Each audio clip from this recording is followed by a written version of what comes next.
vamos a darle respuesta a las primeras 5 preguntas. Que eso me sirve para iniciar la clase y explicar, y ahí nos metemos a la temática y todo sale bien. Se reconoce el derecho de autor y el derecho de inventor.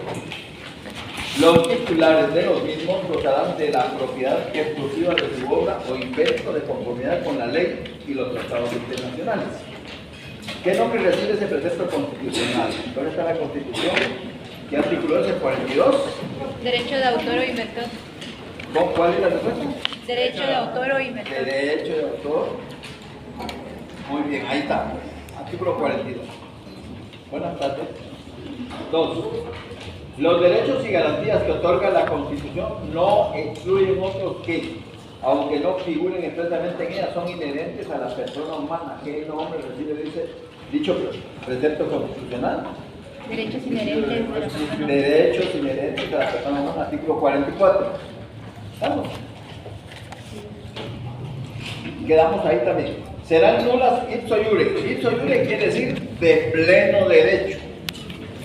Serán nulas de pleno derecho las leyes y las disposiciones gubernativas o de cualquier otro orden que disminuyan, restrinjan o tergiversen los derechos que la Constitución garantiza. Entre paréntesis, último párrafo del artículo 44 constitucional. Ahí lo tienen.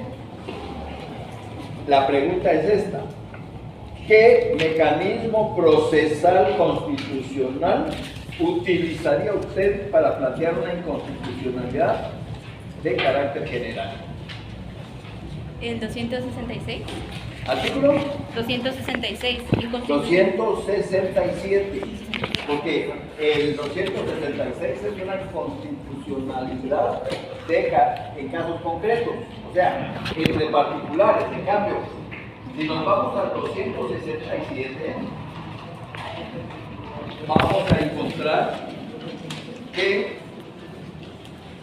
cualquier ley, cualquier reglamento, cualquier disposición gubernativa, pero que sea de carácter general, es decir, ¿cuándo es de carácter general?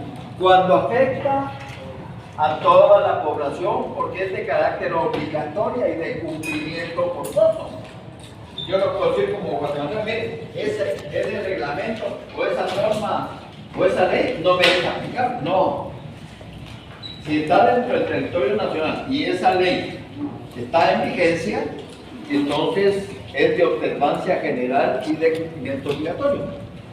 Si nos vamos al 267, dice inconstitucionalidad de las leyes de carácter general. Las acciones en contra de leyes, reglamentos o disposiciones de carácter general que contengan vicio parcial o total de inconstitucionalidad se plantearán, y aquí está, van para su matate, directamente ante la tribunal o corte de corte. Es el único. Es decir, el único tribunal competente para conocer una inconstitucionalidad de leyes de carácter general es la Corte de Constitucionalidad. Eso es lo valioso. Ahora, ¿qué tiene que ver el 267, el 266, el 265, el 264, el 200? Ese es el apartado de la parte programática de la Constitución, es decir, de la parte procedimental que la Constitución tiene. Es decir, Ramiro de John Carlos, en su catecismo constitucional, indica que esa parte pragmática no es ni más ni menos que la parte procedimental que tiene el ciudadano. 1, ya sea para interponer una exhibición personal. 2, ya sea para interponer una acción de amparo. O 3, puede plantear una inconstitucionalidad de leyes en casos concretos o inconstitucionalidad de leyes de carácter general. Pero la diferencia entre las dos inconstitucionalidades es que si me refiero, esto es solo cultura general, no se asusten, esto es solo cultura general, aprovecho a explicárselos. Si me refiero a la inconstitucionalidad en casos concretos, se refiere a un actor y un demandado. Puede ser en cualquier materia, en cualquier competencia, en cualquier jurisdicción, por mala aplicación de ley o de una resolución o de una y cabe la inconstitucionalidad de leyes en casos concretos A y B, punto. Lo que se resuelva ahí, ¿qué nos interesa a nosotros? Nada, nada, porque es una inconstitucionalidad, un mecanismo procesal que tienen los sujetos procesales para hacer valer la norma constitucional. Mientras que en la inconstitucionalidad de carácter general, cualquier persona, cualquier ciudadano, con el auxilio de 3 abogados, puede interponer una inconstitucionalidad de carácter general únicamente ante la Corte de Constitucionalidad. Acá cualquier tribunal puede conocer, cualquier tribunal, en primera o en segunda instancia, primera instancia, sala de apelaciones, cámaras, Corte de en primera instancia. O sea, son 2 procedimientos distintos. Y por último,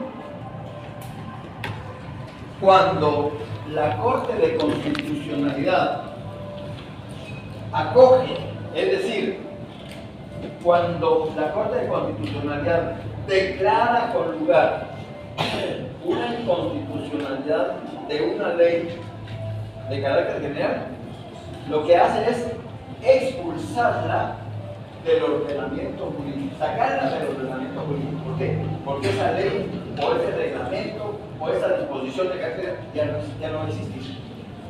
Dentro de todo el ordenamiento jurídico guatemalteco, y se declara con lugar, la expulsa, fuera. Ya no existe. Mientras que en la inconstitucionalidad de casos concretos, me declaran sin lugar ni inconstitucional a pero. Y eso va a ir a la CC, y la CC, ¿qué va a hacer? Confirmar, modificar, revocar la resolución definitiva. Pero eso, no se asusten, eso es todo cultura general. Muy bien, sigamos.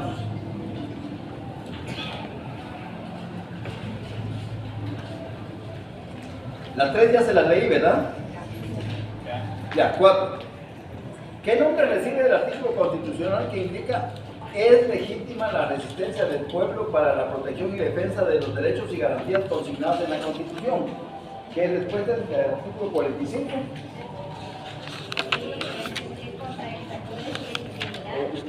Lee más fuerte.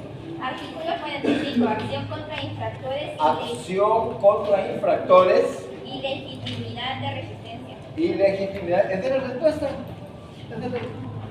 Y la 5. Se establece el principio general de que en materia de derechos humanos, los tratados y convenciones aceptados y ratificados por Guatemala tienen preeminencia sobre el derecho interno. ¿Qué nombre recibe dicho precepto constitucional? Preeminencia del derecho internacional. Preeminencia del derecho interno, ¿verdad? Del derecho internacional. Con este comienzo la clase. Con este. ¿Por qué? Porque voy a aprovechar el último tema, que era la jerarquía normativa, para ver cuál es la posición.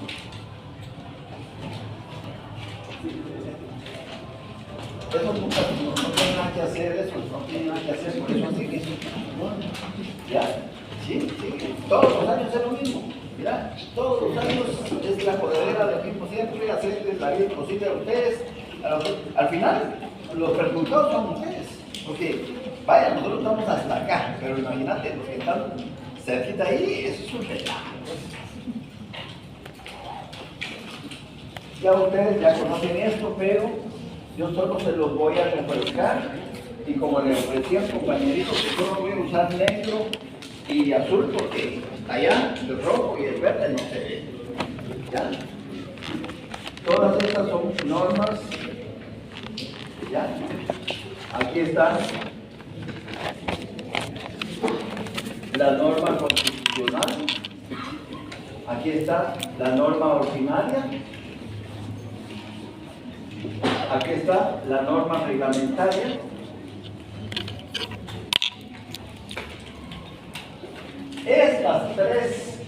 estas tres normas o clases de normas son de carácter obligatorio. De carácter obligatorio y cumplimiento forzoso. O sea, es que es forzoso. O sea, eso no me es aplicar bien. Esto es aplicar. Aquí pueden estar los tratados, los convenios, los contratos, la doctrina, la jurisprudencia, etcétera. Todas estas son hasta que por abajo, hasta el último peldaño, va a estar el PNC, Policía Nacional Civil, y EMETRA. Ellos, su conexión formal de la Constitución viene desde acá, viene esa conexión formal. Por eso que nosotros lo reconocemos como autoridad, ¿ya? Nosotros lo reconocemos como tal, porque la investidura viene desde acá. Ahora, muchos estudiosos del derecho, atendiendo al artículo 46 que estamos analizando, el artículo 46 de la Constitución, que es la preeminencia del derecho internacional, dice que en materia de tratados de derechos humanos, todos los tratados que ha ratificado Guatemala tienen preeminencia sobre el derecho interno. Hay algunos autores que dicen que esa preeminencia del derecho internacional es supraconstitucional. Es decir, para ellos, este artículo 46 está en esa posición. Así debe de entenderse. Que todos los tratados en materia de derechos humanos ratificados por Guatemala deben prevalecer sobre el derecho interno. Y por eso estos autores dicen que su característica de este artículo es supraconstitucional, porque está por encima de la Constitución. Hay otros autores que dicen, miren colegas, ustedes están equivocados. Como debe de entenderse el artículo 46, es que debe estar en la misma jerarquía, ¿ya?, que la norma constitucional. Y hay otros, en mi caso, yo soy de los que estoy en esta posición, que considero que la interpretación de este artículo está por abajo de la Constitución, pero por encima del derecho interno. O sea, todo este derecho interno, pero un tratado en materia de derechos humanos no puede estar ni a la par de la Constitución ni encima. Para mí está abajo de la... ¿Pero por qué? Tengo que fundamentarlo. Pues para mí es muy sencillo. ¿Quién emitió la norma constitucional? ¿Quién la creó?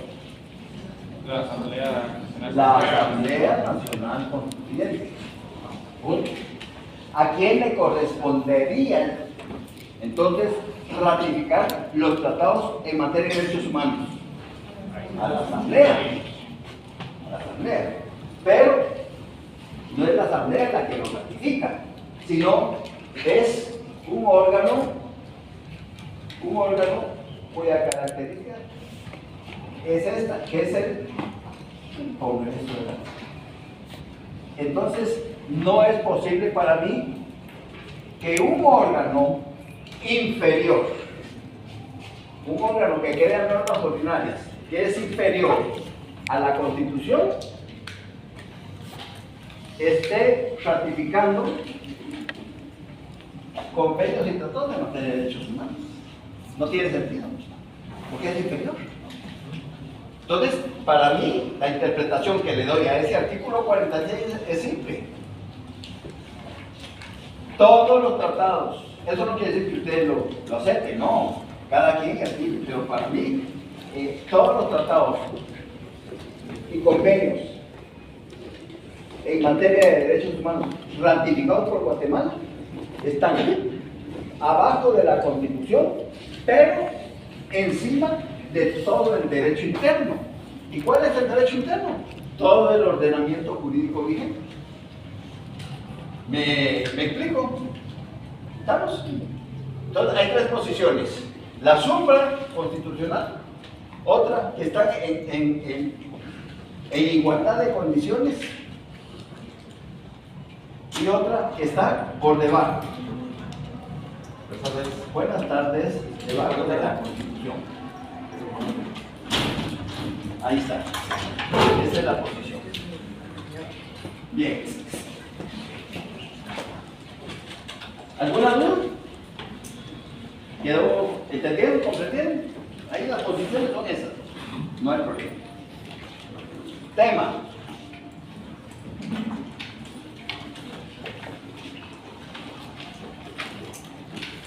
Función legislativa.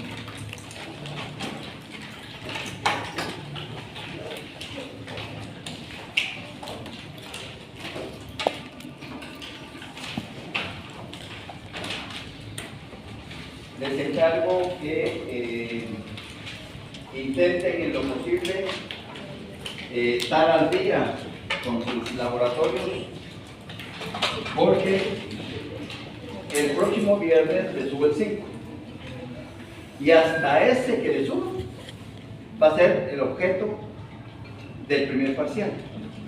Entonces la clave está fácil. La clave está fácil. He visto que algunas llevan al día y eso es fabuloso. Entonces, este viernes que suba el 5, lo van a trabajar seguro sábado y domingo. Pongamos el caso. Claro que en la siguiente clase que va a ser virtual, yo les voy a subir el 6 y el 7. Y hasta ahí me quedo, respetando que vamos a iniciar el periodo de exámenes parciales. Pero los que van al día tienen 15 días para estudiar sus primeros 5 laborales. Denle a tu hermano, a tu hermana, a tu papá, a tu mamá, y que te pregunten, y que sea un ping-pong. Vean, yo les garantizo que si ese ejercicio lo hacen 15 minutos al día, no hay necesidad que tomen los 5, no. Hoy vas a tomar la mitad de un laboratorio, del 1. Y así salteado, no en orden sino salteado. Y luego mañana el resto, en una semana estás que recitas las preguntas. O sea, porque el cerebro así eso es ejercitación, son ejercicios, como las tablas. 7 por 7, 49, 8 por 8, 81, 9 por 9, ¿ya? Entonces, es ese ejercicio, pero no lo vayan dejando. La clave, vean, la clave es el primer parcial. La clave es el primer parcial. Si ustedes en el primer parcial de 30 sacan 29, 28, 26, 25, señores, el curso ya se ganó. Ya se ganó, por inercia. Por inercia. El problema es que si llegamos a 15 o menos, esa subida y después tratar de recuperar el segundo parcial, ya no se puede. Ya es bien. Entonces, por favor, si hay dudas en las preguntas, si no se entiende, aprovechemos el momento para adelante así.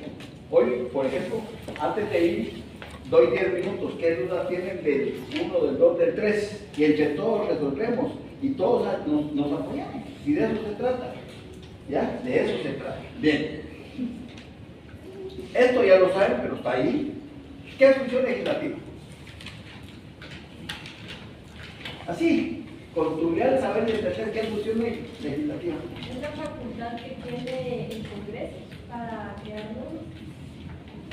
Proceso de creación de leyes. Crear normas, crear leyes. Y no solo el Congreso. porque el ejecutivo también crea, ¿no? Y el judicial también crea, ¿no? Entonces, ¿qué es función legislativa? Crear leyes. Suficiente. Bueno, ¿quieren una bonita? Es la actividad del Estado que tiende a crear el ordenamiento jurídico de un país. Ahí está. O sea, lo importante es que se empoderen ustedes de la temática. ¿Qué es función? Bueno, es una actividad. ¿Es una actividad de quién? Del Estado, por supuesto. ¿Y esa actividad para qué sirve? Estoy hablando de legislar. Bueno, es una actividad del Estado para crear leyes. Ahí ya no hay necesidad, ahí se dijo todo. Ya no hay necesidad de ir al diccionario de Osorio o de buscar. No. Ya me empoderé de que la función legislativa es ese proceso de creación de leyes. Es esa actividad que tienen los órganos del Estado de crear normas de carácter general. O sea, vas ampliando, pero te estás empoderando del concepto, porque lo estás haciendo propio. Ya, claro, hay necesidad de apuntarlo que el cerebro vaya. Entonces, pero eso es lo que decía la compañerita. Eso es, ni más ni menos. Es el proceso de creación de leyes de un Estado. Ya sabemos nosotros que hay leyes de jerarquía constitucional, leyes de jerarquía ordinaria, leyes de jerarquía reglamentaria. Y aquí es, ¿y por qué dejé este espacio en blanco? Porque ahorita pongo el ejemplo. Voy a poner uno sencillo para que me comprendan esta clase de normas, que son las normas individualizadas. Pero estas normas individuales no entran dentro de las normas obligatorias. Voy a poner un ejemplo. ¿Cuál es tu nombre? Alejandro. Alexandra. ¿Y tú? Santiago. Santiago. Bueno, Alexandra es propietaria de un bien inmueble. Y acá en la facultad conoció a Santiago y le contó, se hicieron cuates y le contó, fíjate usted que yo estoy viviendo hasta allá por Llano Largo.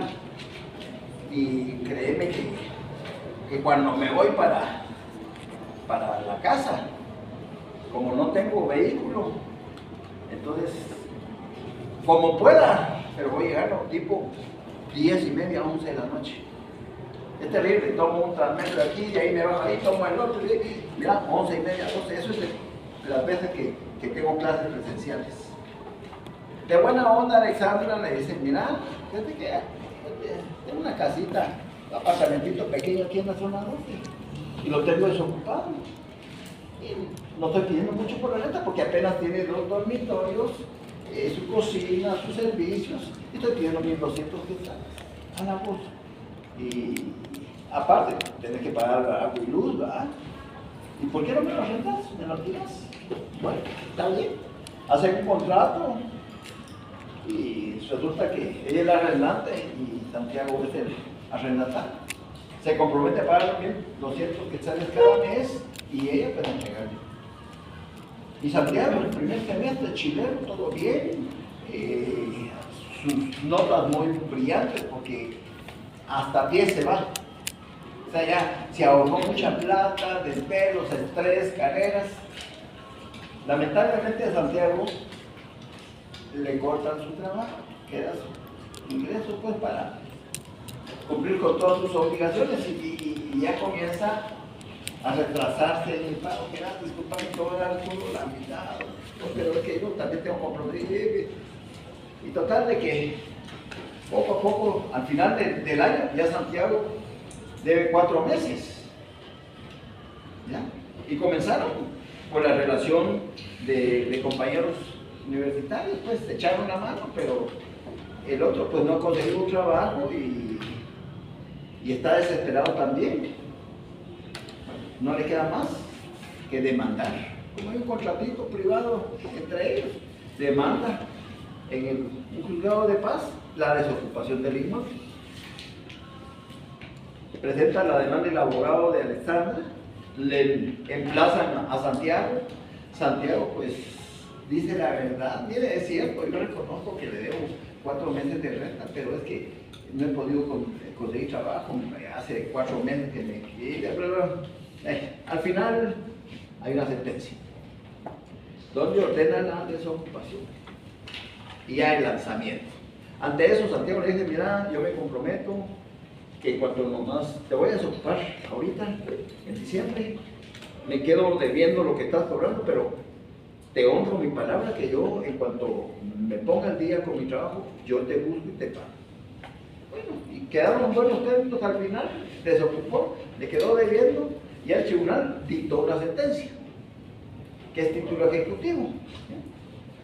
Pero antes, para no verse la vergüenza de que le vayan a sacar sus cosas, de ser lanzado, entonces él vino con Alexandra como estudiante de Derecho, ella comprendió la situación y le dio ese chance.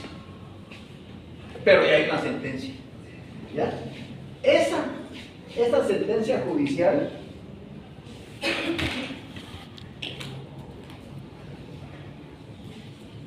o una resolución administrativa, ya sea de cualquier entidad del Estado, de cualquier entidad descentralizada, de cualquier entidad privada.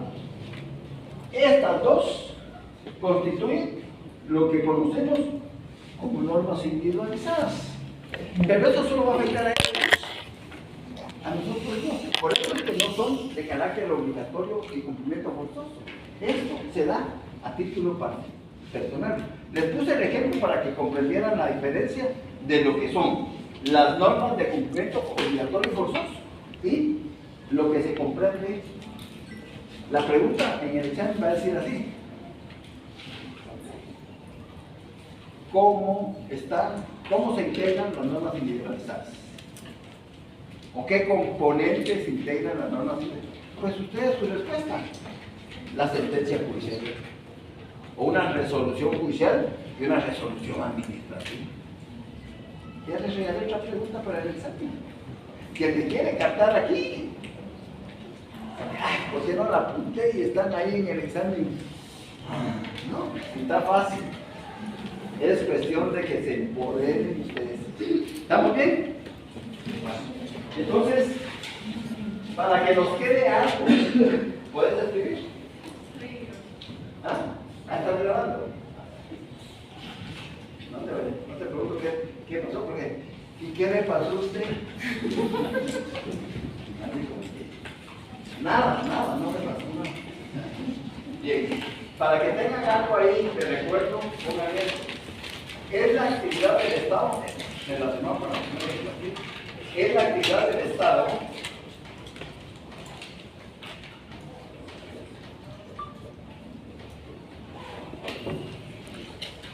que tiende a crear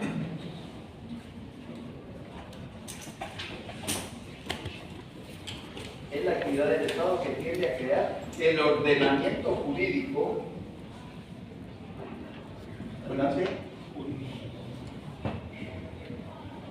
que se manifiesta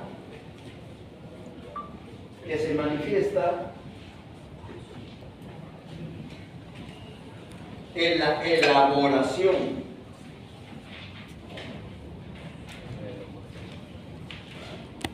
de manera general y abstracta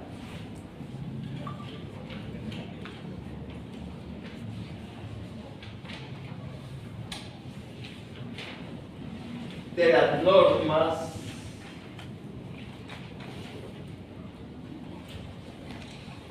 que regulan la organización del Estado. ¿Cómo?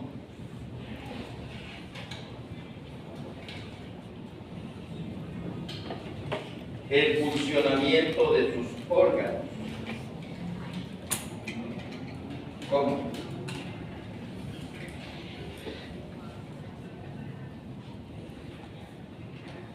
las relaciones entre el Estado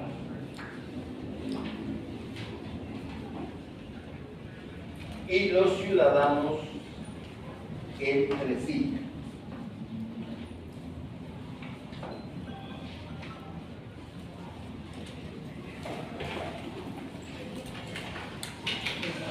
Pero si de casualidad viene esa pregunta y me responde como la compañerita, ¿qué es funciones internas? Proceso de creación de leyes suficiente, no hay pierde, porque entendió el concepto. Ahora vamos a ver la diferencia entre función legislativa constituyente y función legislativa ordinaria. Ahorita te decir otro para que todos lo vean.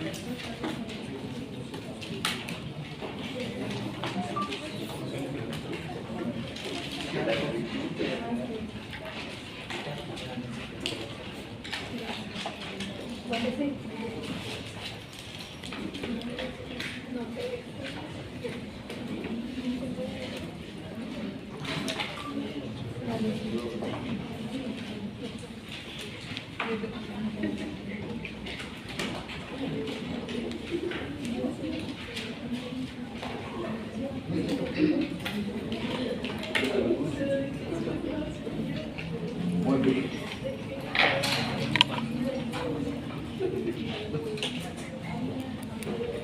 Diferencias entre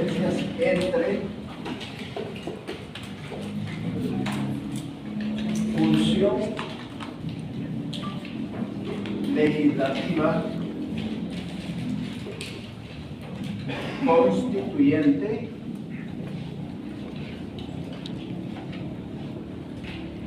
y función legislativa ordinaria.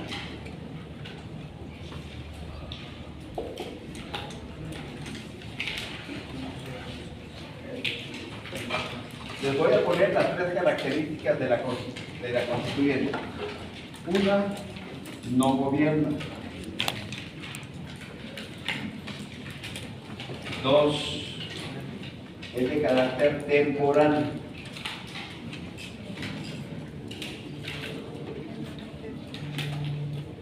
Y tres, es anterior al Estado.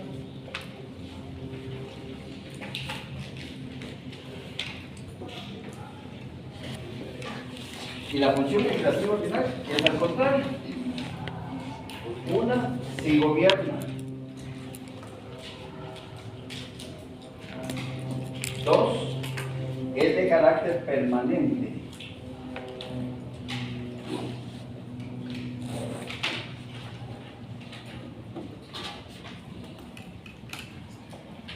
Y tres, es posterior al Estado. Es posterior a la creación del Estado. Buenas tardes.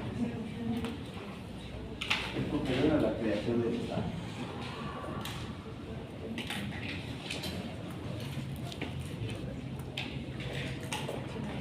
Bueno, una breve explicación, porque esto ya lo conocen ustedes. Me voy a referir primero a la constituyente. La constituyente no gobierna. ¿Por qué? Porque cuando se va a reformar una norma constitucional, estando dentro de un estado constitucional como el que estamos ahorita, es decir, viene el presidente de la República, Bernardo Arévalo, y el Consejo de Ministros decide reformar un artículo constitucional. Vamos a hablar del 147. Ciudadanía. ¿Subrayenlo? Son ciudadanos los guatemaltecos mayores de 18 años de edad. Los ciudadanos no tendrán más limitaciones que las que establece esta Constitución y la ley. Bueno, La propuesta de él para reformar este artículo lo consensúa con todos sus ministros de Estado. Tienen muchachos, hasta adelante, tienen muchachos con los abogados que nos asesoran. Hemos visto que sería bueno reformar el artículo 147 de la Constitución, que en lugar de considerar ciudadanos a los hombres y mujeres mayores de 18 años, mejor consideremos a los ciudadanos, hombres y mujeres, mayores de 17 años. La propuesta de él. Y ustedes lo analizan también, que presidente, me parece que estamos innovando y los culebros, ¿verdad? Y que vale la pena, pero que ya a los 17 años, pues los muchachos pues, ya tienen cierta madurez, y bueno, hacen los estudios, los análisis, y presenta su propuesta al Congreso de la República. Bueno, primero vamos a ir a la Constitución para indagar quiénes tienen iniciativa para proponer reformas a la Constitución. Entonces nos vamos al artículo 277. ¿Ya? Y en el artículo 277 dice iniciativa. ¿Tienen iniciativa para proponer reformas a la Constitución? A. El presidente de la República y Consejo de Ministros. B. 10 o más diputados al Congreso de la República. 3. C. La Corte de Constitucionalidad y del pueblo, mediante petición dirigida al Congreso de la República por no menos de 5,000 por no menos de 5,000 ciudadanos debidamente empadronados e inscritos. O sea, ese 277 nos da la clave de quienes tienen iniciativa de ley para reformar la Constitución. Pongámosle un asterisco ahí al 277, un asterisco por acá pongámosle un asterisco al 277 y pongámosle ver artículo 174 cons, tutela de araña, ve artículo 174 de la Constitución y nos vamos al 174. Y en el 174 habla de quienes tienen iniciativa de ley. No la confundamos. Son dos situaciones, por eso que les hago esa aclaración. No confundamos. Entonces, ¿quiénes tienen iniciativa de ley? Los 3 organismos del Estado. La USAC y el Tribunal Supremo Electoral. Entonces, en el 174 también hagamos nuestra tela de araña. 174, pongamos un asterisco que diga ver acto 277 cons. Ya sabemos que ahí estamos, ¿ya? Ahí estamos ubicándonos para no confundirnos. Entonces, con fundamento en el 277 el presidente presenta al Congreso su iniciativa.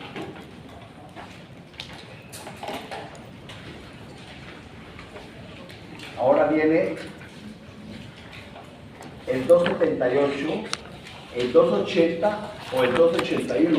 ¿Cuál de esos tres cabe dentro de la propuesta del presidente? Voy a eliminar al 281. Voy a eliminar al 281. Porque el 281 habla de artículos no reformables. Ahí pónganle a ese 281 normas pétreas a un lado del 281. Aquí comienza el 281. Entonces pongan una línea aquí y le pongan norma pétrea. De una vez así. Normas pétreas. Eso quiere decir que esos son no reformables. Todo lo que dice el artículo 281. de tu constitución. En tu constitución, hija. Tu constitución. ¿No qué? ¿Por qué? Hay que traerla, siendo tu machete. Y todas esas, porque lo vas a hacer ahí, pero ya no lo vas a hacer en la constitución. Entonces, dejar sin ese chance. Bueno, le dice 281. Artículos no reformables. En ningún caso podrán reformarse los artículos 140, 141, 165, 180 y en forma alguna, no, ya no toca. Eliminen, no, ese no. Me voy al 278. El único artículo que menciona una Asamblea Nacional Constituyente. Pero no estoy hablando de Asamblea Nacional Constituyente, porque estoy hablando de una reforma que el Congreso lo puede hacer a petición del Presidente de la República. Entonces tampoco toco el 278. Me voy al 280. Me voy al 280. Y dice, reformas por el Congreso y consulta. Ahí está la clave. Para cualquier otra reforma,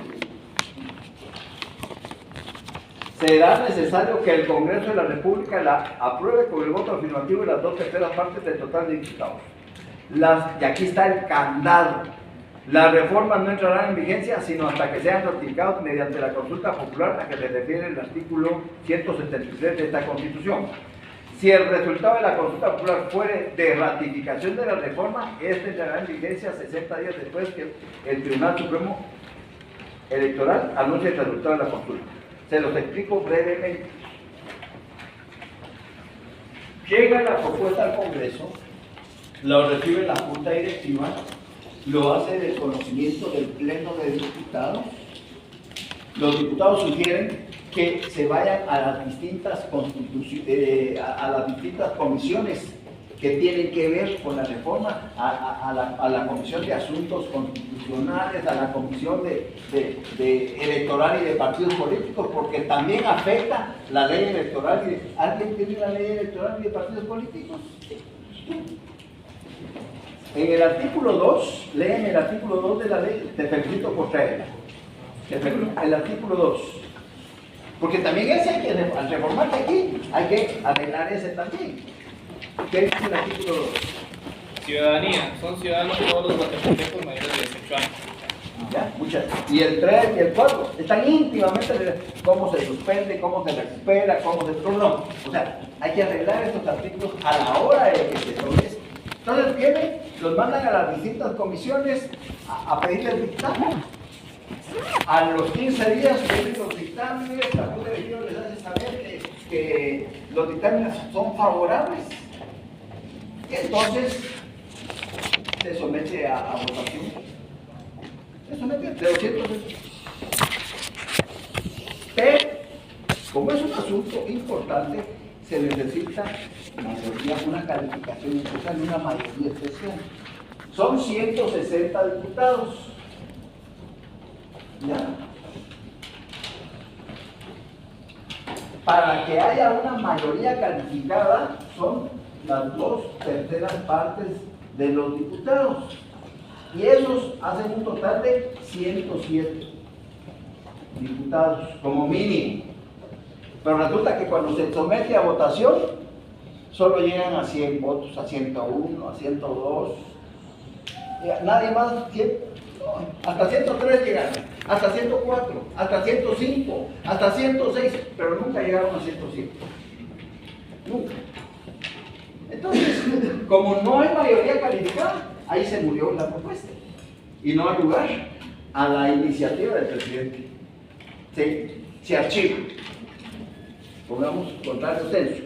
Se llega a 120 votos. 120 diputados dijeron que sí. Entonces se aprueba. Se aprueba la reforma. Y esa es la primera parte. Porque aquí viene el nudo ciego. Una vez aprobada la reforma con 120 votos, propuesta por el presidente de la República, que la ciudadanía debe empezar a los 17 años, es de 17 años para hombres y mujeres, ahora viene lo más difícil. El Tribunal Supremo Electoral debe convocar a una consulta popular a toda la población y hacerle una sola pregunta. Diga usted si está de acuerdo en que la ciudadanía en Guatemala por hombres y mujeres sea de 17 años de edad. ¿Sí o no? Lo que diga la MAC, si el pueblo dice no, todo lo que hizo el Congreso no sirvió para nada, porque se archiva. Ahora, si el pueblo dice sí, entonces 60 días después ya se reforma, se procede a reformar la Constitución y entonces el artículo quedará que son ciudadanos los hombres y mujeres mayores de 17 años. Pero para llegar a ese procedimiento es terrible, es costoso, es oneroso y hay que trabajarlo políticamente, ¿ya? Pero está en la Constitución. Entonces, por eso es que la Constitución, la Asamblea no gobierna. Se elige la Constitución a la Asamblea para que reforme X o Y artículos, punto. Es de carácter temporal. ¿Por qué? Porque va a estar reunida únicamente para efectuar las reformas que se le indiquen. Y 3, cuando la Asamblea, que es la representación del pueblo, que es la máxima expresión, y están sus representantes aquí como Asamblea, es anterior al Estado. Esto es cuando hay un rompimiento constitucional o hay una nueva Constitución. Mientras que el Congreso no. El Congreso, juntamente con el Ejecutivo, Legislativo y Judicial, hace gobierno, siempre. Y es de carácter permanente. O sea, existen los 3. Y sí, es posterior, ¿por qué? Porque cuando surge la Constitución, dice, ahorita, cuando surge la Constitución, está dándole nacimiento a la separación de poderes. Una consulta, ¿cómo se eligen los constituyentes? El Tribunal Supremo Electoral invita a todos los partidos políticos que se encuentran legalmente inscritos para que propongan a sus candidatos. Entonces, si ustedes ven ahorita, me parece que hay 28, 29, 30 partidos. Invita a los 30 partidos y que ellos propongan a sus candidatos. Y fijan la fecha. Entonces, nosotros como población vamos a elegir a esos diputados constituyentes de los partidos que sean conocidos nuestros o afines a nosotros. Esa es la forma. ¿Alguna otra pregunta? ¿Alguna duda? La silla está caliente. Estírense, griten, chiflen. Casi, no me di cuenta. No me di cuenta. Si no, aquí estuviera cantando aquí me la desmadre. Muy bien, muy bien. Es solo para estirar. No me recordaba. ¿Todo bien? ¿Estamos bien? ¿Están comprendiendo? ¿Están conceptualizando lo que estamos hablando? ¿No hay dudas? Por favor, sin pena. Pero no es como, no tiene que ver con este tema. No sé si nos puede explicar cada uno. Ya, ese es el siguiente tema. ¿Ya? Ese es el siguiente tema. Las disciplinas jurídico-constitucionales. ¿Ya? Si quiere, ¿qué hora es? Media. 6:30. 6:30. Yo tengo, bueno, me están pidiendo mis exámenes de ciudadanía, pero sí puedo comenzar. Voy a comenzar. Qué bueno. Voy a comenzar, por favor. Espera.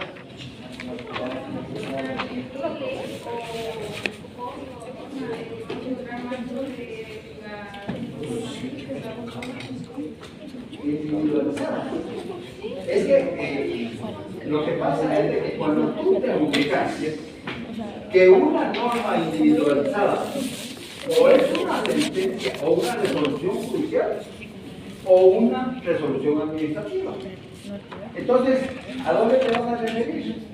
Lógicamente que te tendrás que referir a la ley del organismo judicial, porque la ley del organismo judicial tiene íntima relación con todo el quehacer de los órganos jurisdiccionales. Por decirte algo, ¿Trajiste tu ley de organismo judicial? No. Pero ahorita, ¿cómo se clasifican las resoluciones judiciales? ¿Alguien tiene la ley de organismo judicial? Ahí lo ven, los felicito. Yo la tengo también. Ándate el artículo 141. 141. Y de una de sus rayas ahí. ¿Cómo se clasifica? Esa es pregunta de examen. O sea, miren, todo lo que platico en la clase, yo me recuerdo exactamente como la película, cuando estoy haciendo lo que tengo mis laboratorios acá. Pero como la película de cómo estoy dando la clase, y pregunté esto y hablé de eso, y lo pregunto, les juro. Léeme, por favor. Artículo 141, clasificaciones. Las resoluciones judiciales son, inciso A, decretos que son determinados Ahí de está. trámite. Primero, decretos. Son resoluciones de mero trámite. Es decir, presentas una demanda y ¿qué dice? Si admite para su trámite el presente proceso de cita, un decreto. Es una resolución de mero trámite. Sí, por favor. Inciso B, autos que deciden materia que no es de simple trámite, o bien resuelven incidentes o el asunto principal antes de finalizar el trámite. Los autos deberán funcionarse debidamente. Ahí hay 5 preguntas para el primer parcial. Ahí hay 5 preguntas para el primer parcial. O sea, mira. Eso es los 141. Fíjate pues. 141. Por eso, estas leyes, yo se las pedí, ¿se recuerdan? Su constitución y las 3 leyes. Dice, auto. Entonces, una primera pregunta. Miren cómo la saco. Dice, decide en materia que no es de simple trámite, o bien resuelven incidentes o el asunto principal antes de finalizar el trámite. ¿A qué institución nos estamos refiriendo? A otra. Otra de ahí mismo. ¿Qué institución? Autos. ¿A qué institución nos estamos Sí, refiriendo? ¿qué órgano, qué institución? Son los autos. ¿Ya? Entonces, ¿qué resoluciones deciden los incidentes? Otra pregunta. Los autos. ¿Ya? ¿Qué resoluciones deciden? ¿Le ponen fin a los incidentes? Los autos. Otra resolución. ¿Por qué los autos deben razonarse debidamente? ¿Qué es eso de razonarse debidamente? Cuando ustedes han leído un auto, dice, considerando que en el presente caso, considerando, va haciendo un análisis de todo lo que se ha llevado a cabo y por tanto llega a la resolución final, con lugar el presente o sin lugar. Entonces, esa es una, en lo judicial. Y en lo administrativo, cualquier resolución administrativa yo no sé si alguna vez se una resolución de carácter administrativo del YUSI, por ejemplo, o de Impagua, o de la empresa eléctrica, o cualquier resolución de RENAP, de cualquiera. Esas son normas individualizadas. ¿Por qué? Porque afectan únicamente a tu persona. No afectan a la generalidad de la población. No, normas individualizadas únicamente. Claro, si hay un conflicto de intereses, si hay un proceso entre un actor y un demás, va a afectar únicamente. ¿Ya? O, por ejemplo, tú vas a llevar una rectificación de partida de nacimiento porque te pusieron uno de tus apellidos con Z y es con S. Entonces tienes que ir al RENAP. Y según el Código Civil, cuando es un error de una sola letra, ellos oficiosamente pueden resolverlo sin necesidad de gastar los honorarios de un profesional del derecho. Y esa resolución es de carácter administrativo, porque solo te atañe a ti. Y por eso es una resolución administrativa, una norma administrativa. ¿Estamos? ¿Alguna otra duda?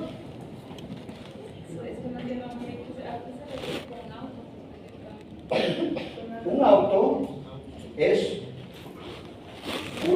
resolución judicial que puede ponerle fin a un proceso. Un auto es una resolución judicial que puede resolver cualquier tipo de incidentes en cualquier materia, en cualquier jurisdicción, en cualquier competencia. Es una resolución judicial. ¿Ya? Se diferencia de la sentencia. Entonces ya no leyó la compañerita la sentencia. ¿Pueden hacer el favor de leer la sentencia? Son sentencias que deciden el asunto principal después de agotados los trámites del proceso de aquellas que sin llenar estos requisitos sean designadas como tales. Muy bien. Y más adelante aquí vas a encontrar en el capítulo 5 las sentencias y su ejecución, la forma de redacción, la segunda instancia, la casación, o sea, ley del organismo judicial, que tiene que ver con todo lo relacionado a la resolución judicial. ¿Ya? Otro ejemplo. Hablemos de los mandatarios judiciales. Yo sí te sugiero que en lugar de eso traigas tu ley para mientras, pero para mientras te vas a clavar. Todas las anotaciones y todas las... Mira, porque lo he vivido en años anteriores, se les ha dicho y después, mira, les va mal en el primer parcial, no se recupera el segundo parcial y están siguiendo, pues, me quedé con 30 y tu madre va.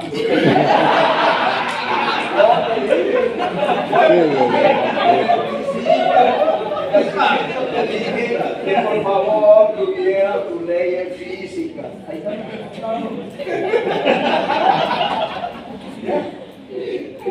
Nos vemos, por favor. Tal vez me puede apoyar ahí con una pregunta del laboratorio número 3.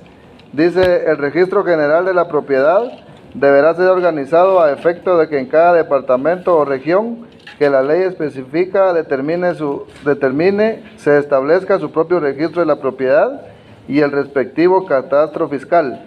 ¿A qué artículo de la Constitución nos estamos refiriendo? Yo lo relacioné con el artículo 39 de la propiedad privada. 223. 223. Por ahí. 239 creo que es. Ahorita te lo con exactitud. 19 del tercero. 200. Es que para eso les pongo que sean ustedes investigadores. Vamos a ver. Entonces está como en el 23, ¿verdad?